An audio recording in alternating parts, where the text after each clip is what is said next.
So I have a very exciting offer for you all. I have kind of teamed up with one of my favourite companies, Crest Candles, and I am able to offer all of my listeners an amazing offer of 10% off any order over £15 for the entire month of February. So obviously February isn't the longest month, so if you want to take this offer, I would absolutely snap it up immediately. They do diffusers, they do candles, the best candles. They smell so good. My kids are obsessed. I'm obsessed. They do car scents. They do so many things. I mean, wax melts. I also have their wax melts downstairs. I have used their candles. I absolutely love all of their products, and I am a regular customer with them. So the owner, Sarah, has very, very kindly given me this offer to share with you all. So if you want to use the offer and get 10% off for any order over £15 for the entire month of February, then all you have to quote when ordering is Mama10. So that's Mama10 if you want 10% off any order over over £15 for the entire month of February. I would go and nab that as quick as you can, to be honest, because they are the best. They're all over my house. I love them very much, and I'm sure you will too. Mama's gone mad. Mama's gone mad. Mama's gone mad.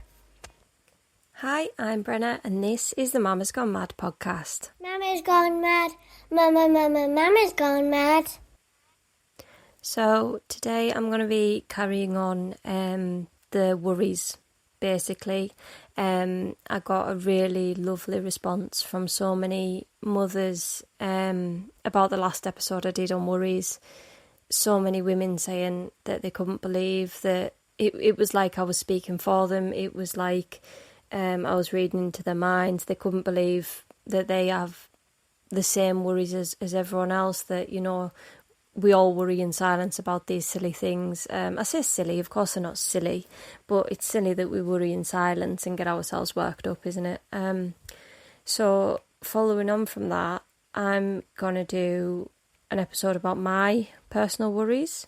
I know I did touch on sort of the ones that I have brain fog, by the way. This is going to be a terrible episode. I am fully in the menopause. I touched on the ones that, you know, I also worried about, the ones that I had received from mothers. But today I'm going to do about the worries that I've had just in this day, and doesn't include the simple things like Lily went out to play today, and I had the usual worries of, will she come back, will she be harmed, are they being nice to her, you know, at the park, and all these things. I always have those kind of worries, and this isn't including the worries of James hasn't been feeling too well. This isn't including the sort of the daily general worries, but this is worries that I have had today alone.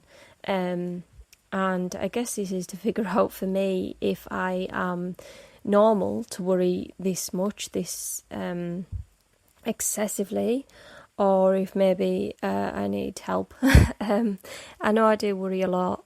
I know that I worry more than Stuart does, and I sometimes wonder, is that because he just doesn't show it as much? Is it because he's a dad and I'm a mum, he's a man and I'm a woman? Is it because we're just very different people? Or is it because I am naturally just a worrier? I worry about everyone in my life, I worry about my friends, I worry about my family. So I was trying to sort of figure that out, and Stuart has very kindly sent me some of his worries as well, so that I could mention those on the podcast, and hopefully we can figure out from you guys getting in touch whether I'm crazy or not. That's the aim of the game.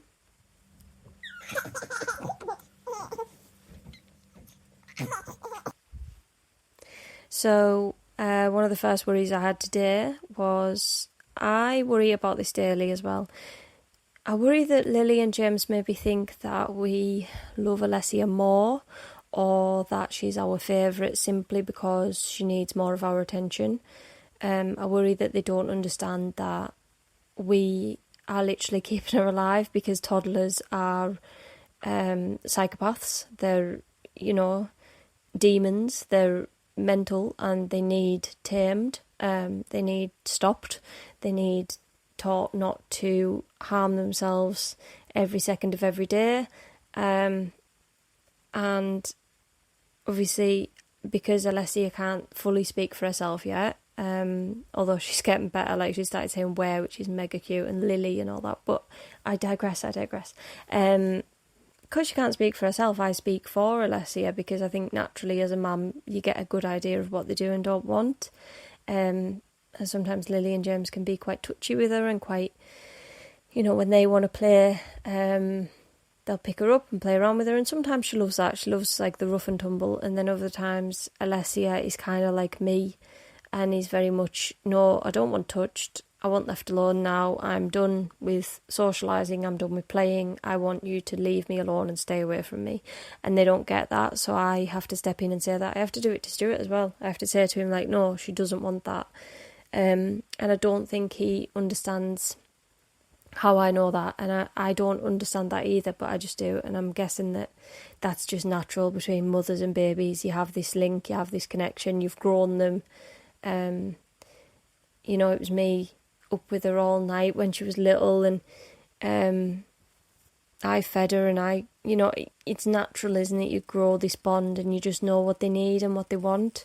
It doesn't always feel like you know that, so don't stress if you're sitting there thinking, well, I don't know what my baby wants. When they're little, you really don't, but, as they get older, you get to know them, and I understand when she needs them to stop, and so I will intervene, and I'll say, no, don't do that, she's not a doll, blah, blah, blah.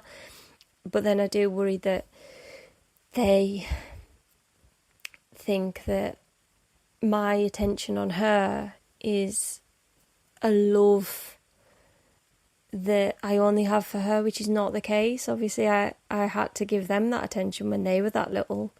And that's a mega worry for me. I do try to tell them, but it's actions that kids sort of relate to, not words, and the trouble is my actions are probably telling them different to what my words are, because naturally, as I say, she's a psychopath. I'm trying to keep her safe and alive, and they also see the fact that if she hits me or smacks me or bites me, like, obviously I've got to the point I do say no to her and I tell her off, but she doesn't understand, so it's different kind of telling off to what they would get. Like if James bit me, he'd get a full-on telling off, so would Lily, because they're old enough to understand, and I don't think they get that Alessia isn't.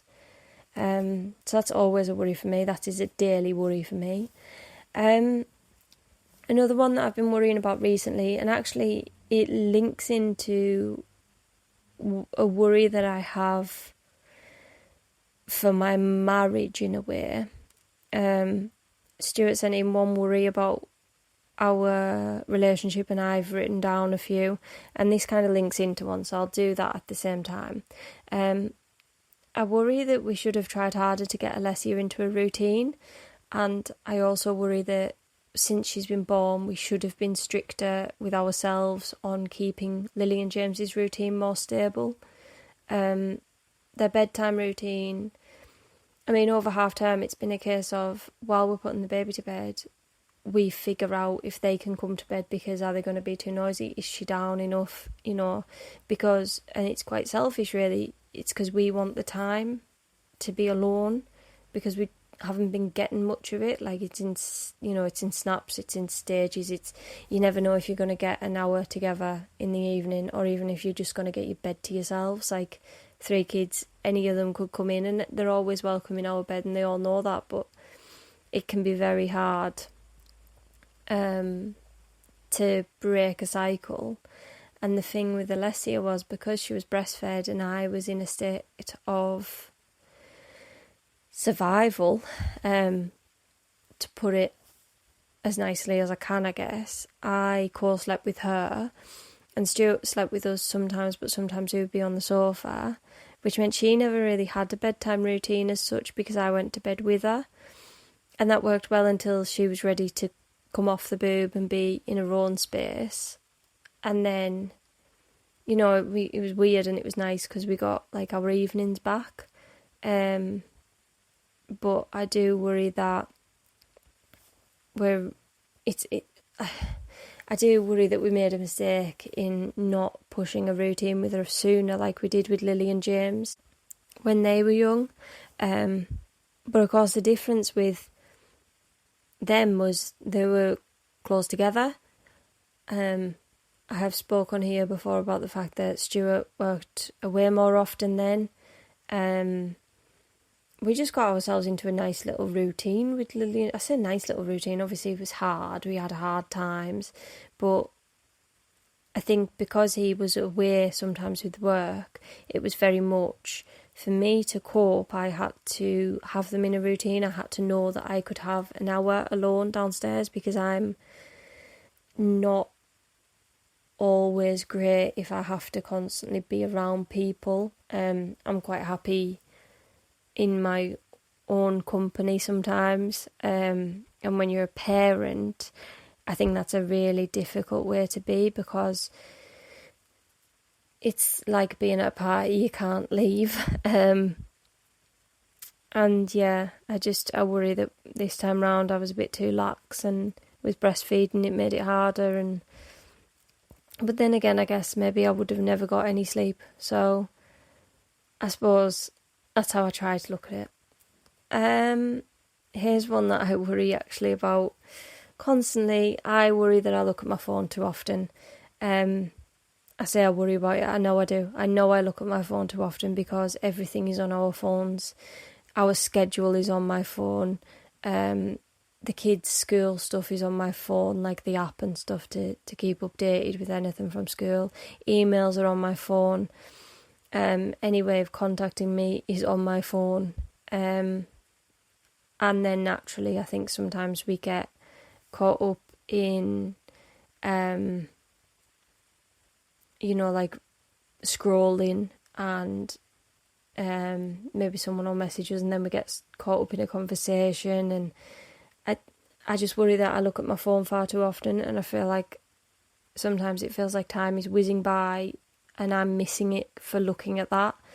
But then, as I say, everything's on there, and I often worry that if on the other side of it, I worry I'll miss something. Not FOMO miss something.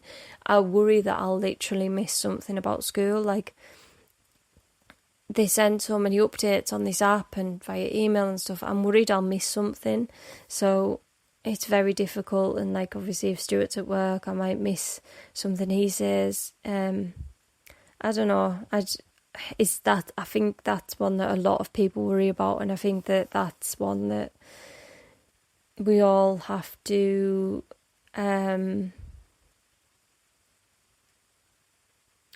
figure out in our own way, I guess. But yeah, I'll work on that one. I worry that I prioritise housework and I allow it to get me down. Not the actual housework itself, just the constant thing of it. Like, I can't stop doing the washing for a day. I can't stop filling the dishwasher for a day. I can't have a day off any of it, because the entire house goes to pot. So if I'm ill, there's just a backlog, and then the backlog can become more and more because I'm trying to catch up on myself, which means I'm never going past that. And I find that one really hard.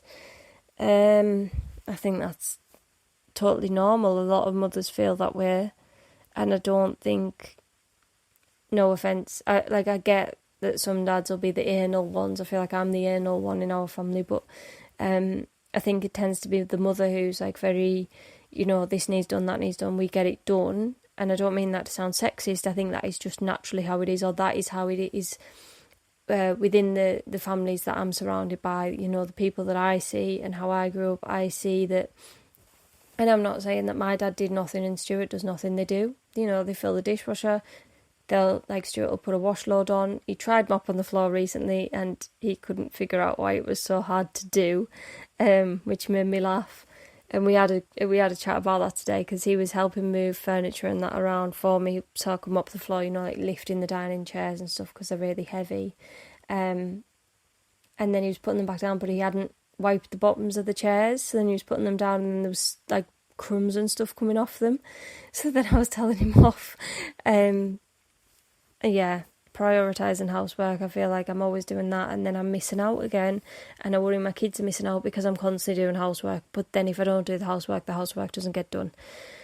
That's off my chest. I worry that my health has impacted my family. So I've been very open and honest about the fact that I have had health issues for years. And for quite a long time, I thought that all women had agonising periods. I thought that all women felt totally fatigued all the time. I thought that it was normal to feel totally hopeless and worthless and totally down in the run-up to your period and on your period. I thought that it was normal to genuinely believe that everyone would be better off if you didn't exist in the run-up to your period. And then obviously I've been diagnosed with PMDD now, and I'm in the menopause and things are improving, but I look at it and I'm thinking, well, for 8 years of Lily's life I've been ill. You know, I've always been ill. And I really worry that it's impacted my family and that they've seen things they didn't need to see, and they've maybe heard me saying things that they didn't need to hear. And I worry that it's affected Stuart in terms of he likes to really keep me happy, but then in doing that sometimes he prioritises me too much.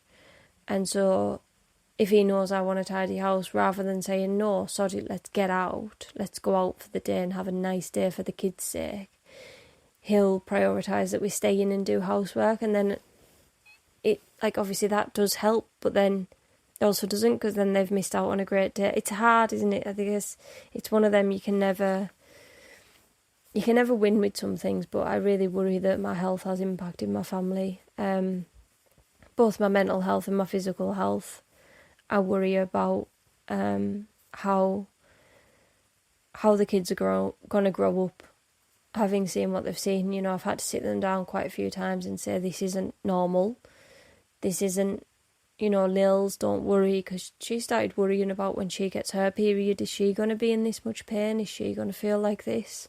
Because you can't hide everything from them. You try so hard, but they live with you. They see that you struggle to get out of bed.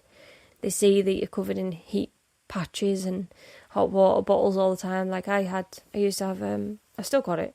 I had like a strap-on hot water bottle. I had an electronic heat pad that I would have attached to my stomach or on my back. I would always have them heat patches you can stick on. I was constantly taking medication. Obviously now I still am. I'm on more than I've been on for years. And then it's a battle because now I'm in the menopause. I feel like I've lost a lot of my strength.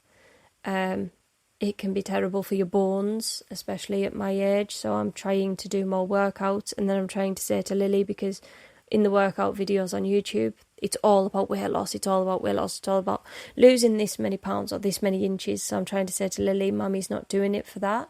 Mummy's trying to get healthy. Mummy's trying to get strong. But then I worry I'm going too far that way. God, you can't win her. Maybe I am crazy. God, I think I'm crazy. I worry that my kids are going to be put off having children after what they saw me go through with Alessia. This is specifically because Lily, who always wanted to be a mummy, she loved her baby dolls and she was always very caught up on them. She turned round to me a little while ago and said she doesn't want children anymore. She wants to work with children, but she never wants to have her own. And obviously I said, well, that's your choice and you have all the time in the world to make that decision, so don't worry about anything like that. But why? And she said, because I've seen what you went through with Alessia. You know, they're not getting any sleep.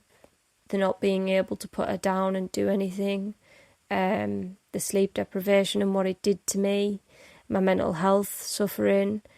The physical factor of having had a baby and recovering from it. You know, of course, they saw all that. They're with us all the time. And I had to try and explain to her that she will have, hopefully, a lot more.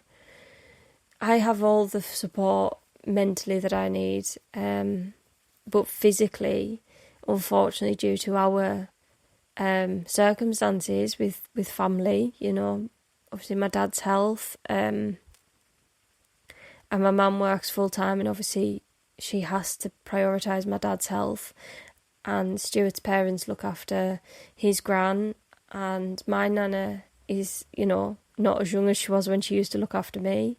And so we don't have as much help in terms of physical health, help in terms of like, a lot of people I know obviously get like a night off a week or a night off a month or whatever. I say off as if it's work, but you know, like a night where they know they can go to bed, where they know they can sleep all night and they're not going to be interrupted. And we don't get that, so I've had to try and explain that it is, of course, Lily's choice whether she wants kids or not, and she's far too young to be worrying about that, but that also she would hopefully have from us more of that, because I'm a young mother to Lily like my mum was to my older brothers, but obviously I'm the youngest of my siblings, so me and my kids are the younger ones in terms of children and grandkids, which means my mum has done a lot of that, do you know what I mean? Like, and then my dad got ill, and it's difficult, isn't it? It's I don't want to put on people, and so I don't put on people too much, and my mum helps every bit she can, but I just hope that I might not, God, I don't know how to word this, because it sounds like I'm being really horrible, and I don't mean to be. I genuinely don't, because I appreciate every bit of help I get, and I appreciate people's circumstances. I genuinely do. I just hope I'll be able to physically be there and do more of the nights and stuff, and ease them into it a bit more, because, I mean, my mum and dad helped a lot when I had Lily and James. They've not been able to help as much with Alessia, and I think that being what Lily and James have seen is the difficult thing. That's what I'm trying to say. I worry about the future. Will they forgive me for my impatience, and will they understand that I tried my best at the time? Will they forgive me for maybe scorning them a bit too harshly sometimes, and being a bit too harsh on them, for forgetting that they're only 7 and 8 at the time, that they were only 5 and 6 or 3 and 4 or whatever age at the time? Like, will they forgive me and understand that I was trying my hardest, but I was exhausted? Worry about the day that I can no longer protect them from the big bad world. Am I too open with them now about the big bad world, or am I not open enough? Do I tell them enough? I know that I tell them more than a lot of people I know tell their kids, so is it too much? I think that if they didn't go to a mainstream school, I would tell them more than I tell them now. So I worry that am I letting that lead me in how I parent? I worry that my daughters are going to suffer with their health the way that I do. I worry that they won't get the help they need if that's the case. And one that isn't anything to really do with my own kids, but I worry that I haven't appreciated my own parents enough now that I understand how difficult it is. I'm not going to go into how this one came about or anything, but today I really sat down and thought about, like, we can all be horrible as teenagers, can't we? But I was a horrid teenager. I was going through a lot, and there was difficult things happening, but I was a horrible teenager, and my parents were going through a lot as well. And I worry that I just didn't appreciate them enough for how they never gave in on me, and how, like, I know I have a safe place to go to if anything were to happen. I know that I can go to my mum and dad and there won't be any judgment, and it'll always be my home. I can always walk in and make a cup of tea and sit down or lie down, and if I went round exhausted and I said I just need to go to bed, I could just go upstairs, you know, and get into one of the kids' beds. Like, I know that I can do all that. I know that I have a safe space and so many people don't. So I do worry that I haven't appreciated my own parents enough. And I hope they understand as well that now I get it. In terms of worries about my relationship, my marriage, I don't know why I said it like that. I think I had a bit of brain fog and was trying to remember the word marriage. I worry that my husband will wake up one day and realise that he deserves better than me. This is a constant thing of like, I would never say it around the kids because I want them to have all the self-worth, I can't speak, in the world. But I do worry that Stuart's just going to wake up one day and wonder why he's with me and wonder why he was ever with me. Because he's an amazing man and he's a very handsome man, and I do think that I just worry that he gave up so much for me and has always prioritised me. And I just worry about one day, you know, the day that we're no longer busy and distracted, is he going to wake up and be like, well, why am I with you? I don't think he ever would, because he's the nicest man ever and he truly loves me. But, you know, naturally I think I put myself down a bit sometimes. And I worry... Oh, I've written these out of order. There's another one about my kids. I worry that my kids try too hard to please me. This is especially Lily, and this is because I worry about how much of a sensitive soul Lils is. She's so lush. She's so clever. She's so polite and sweet and caring. And that's obviously fantastic. And I am delighted by that all the time. But I just worry that she wants to please me and Stuart too much and that she's going to grow up trying to please people.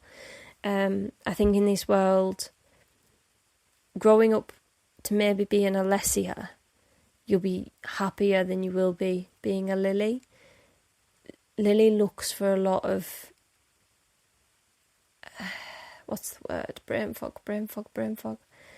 She looks for like the encouragement and like say we say to her, right, you can pick an outfit today, we're going out for dinner. She'll pick out two and she'll want our opinions on them. And that's lovely. But Alessia, if we said, right, pick an outfit, we're going out to dinner, she'd probably put one welly on, a hat on, some earmuffs and some shorts or something, and then lob the other welly in your face. And I just think that out of them two, in the big bad world, I just worry maybe Alessia's going to be the happier one because she's a brute.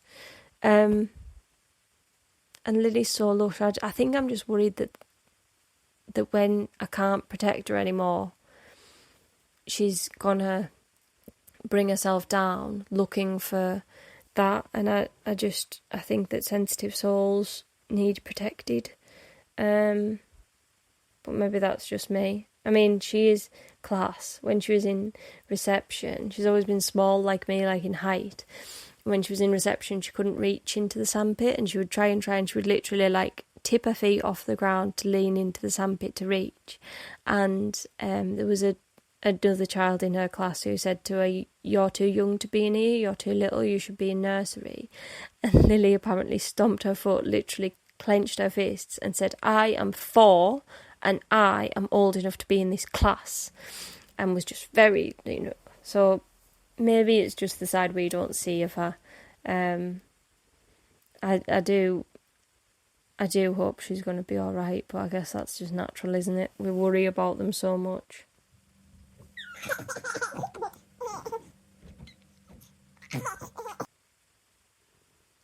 So Stuart's worries, his worry about our marriage was that we try to please each other too much. Now that might sound like an odd thing to worry about, but all it does is we wind each other up with it, because instead of just...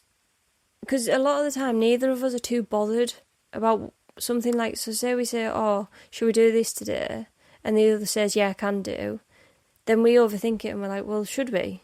Or do you not want to? We don't have to. And then it becomes this kind of cycle of like, we don't have to, and then when one of us makes a decision, it's maybe not what the other wanted, and then we panic that we've made the wrong decision. So I do get that one. I worry about that one too. And in terms of parenting, he says that he worries that he's pushing them into hobbies that he wants them to have. He's often worried about this one. It's not that he pushes them into it. Stu gets very, very passionate about some things. It's like football being one of them. He convinced them both to start football training, and when James took it more as like a thing of a chance to run around and throw himself around a gym and, you know, be a bit mental, Stuart kind of was like, no, you're either here to play football or you're not doing it, and like pulled him out. And like James wanted to be pulled out because all he wanted was the space to run about and be mental. And then with Lily, I think because we both worry that she tries to please us, he can't tell if she loves it as much as she says she does. So I think that's what that one's about. He worries that when he's at home, he's maybe not present enough in his concentration. Maybe he's looking at his phone too much. We both do that. I think that all parents in this day and age do that, and we all need to get better at it. But it's hard. It's so hard because, as I said, everything's on our phones. And he also worries that Alessia is going to pick up on his frustration and that it might affect her. That made me feel quite sad. The thing is, Alessia at the minute isn't sleeping. She'll only sleep in our bed, and she'll only come to our bed at about 1 a.m. And then she wants to lie in. Her sleeping habits are totally scuppered. It's everywhere with her, and it's so hard, and it is frustrating because she will scream to come upstairs, and she's exhausted. You bring her up, and then she wants to play on the bed. And obviously you're coming up to bed late at night, you're exhausted because you've been non-stop all day, and she wants to play, and she cries as soon as you turn the light off. Like, it's very frustrating. And then sometimes we'll sort of call each other out on it and say like, oh, she's only one, stop getting so annoyed. But you do get annoyed. And when they won't Leslie won't let us put her down, she's so clingy, and that's fine. But if we're both worked up and neither of us can say, right, you take her so I can just take a breath, that's when I think things blow, don't they? You know, that's when it all boils over. So I worry about that too. I think I worry about everything. Because we're 32 minutes into this, and I have just spoke constantly about worrying. But yeah, I think it's totally natural, isn't it? Hopefully. Please get in touch with me and tell me I'm normal. I'm begging you. But Stuart, I love you very much. And Alessia loves you very much. You're now her favourite, I think. And Lily and James love you very much. So do not doubt yourself. I'll doubt myself. We can only afford one of us to do it. But yeah, that's just my worries from today. That is the worries I've had today. And on top of that, I've had the usual worries about everything else, about, you know, James feeling poorly and just general life worries that you have with kids in the house. So please let me know if you worry like this, or am I actually nuts?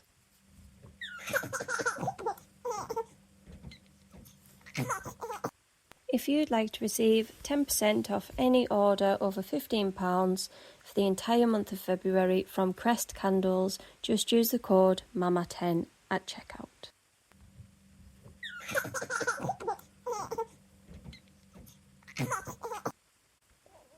So, I have been asked to mention something very, very cool that is happening. I say very, very cool. It is for us ladies, and I'm hoping to go. I'm really hoping that Stuart will be able to have Alessia and pick the kids up from school so I can go to this, but you never know. International Women's Day. There is an event happening on March 8th at Whitehaven Golf Club. So that's obviously for those of you in Cumbria or anyone near Cumbria who's able to travel to it. 1pm to 4pm. I'm going to put the link in the bio so you can read a bit more into it. But basically, it's an event that is being hosted by a friend of the podcast, Rachel Holiday. And it's all about challenging perceptions about women in the criminal justice. Oh my God. about challenging perceptions about women in the criminal justice system. It looks like it's going to be really interesting. So there's statistics, and there is some really interesting people going to be talking about their own experiences with this and about the general science of how we perceive women compared to men who've been in the criminal justice system. I am not wording this very well. I did hope that my mum might have read it for me, because I know I'm useless, but it looks genuinely really interesting. So I'm going to put the link of that in the bio to this episode. And if you're interested and you're able to make it, I think the tickets are only like £15, and it's for 3 hours worth of, talking and learning, and every day's a school day. I'm really hoping to go. I love learning about all this stuff. I think it's really important that we open our minds to other people's lives, and, well, I mean, I say other people, it could affect us one day. We're all women, aren't we? Well, God, I'm terrible at this. Of course, we're not all women, but most of my listeners that I know of are women. And also your partners, your sisters, your mothers. You got to think about these things. It looks really interesting though, and I'm going to shut up about it because clearly I can't speak today. Brain fog has been shocking. But yeah, have a little look at it, and hopefully you can make it, because hopefully I can make it, because it looks really, really good. So yeah.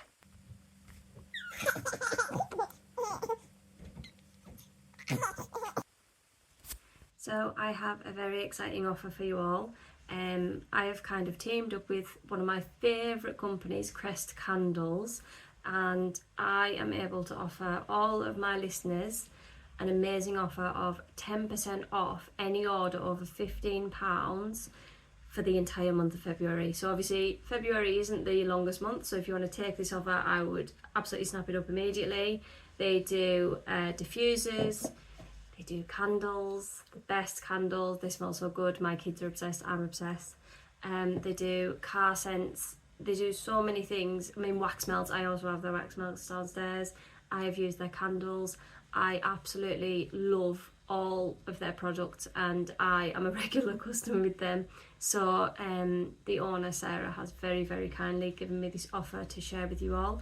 So if you want to use the offer and get 10% off for any order over £15 for the entire month of February, then all you have to quote when ordering is Mama10. So that's Mama10 if you want 10% off any order over £15 for the entire month of February. I would go and nab that as quick as you can, to be honest, because they are the best. They're all over my house. I love them very much, and I'm sure you will too.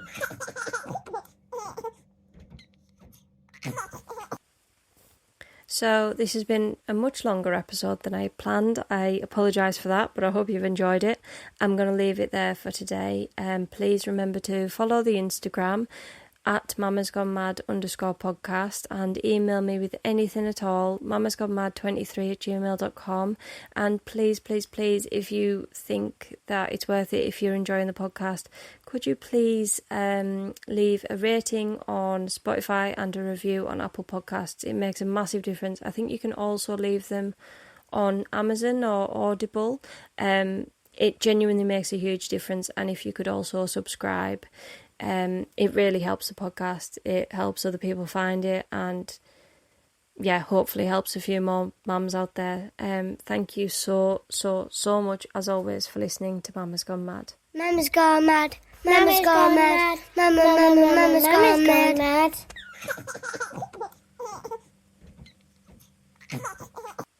If you'd like to receive 10% off any order over £15 for the entire month of February from Crest Candles, just use the code MAMA10 at checkout.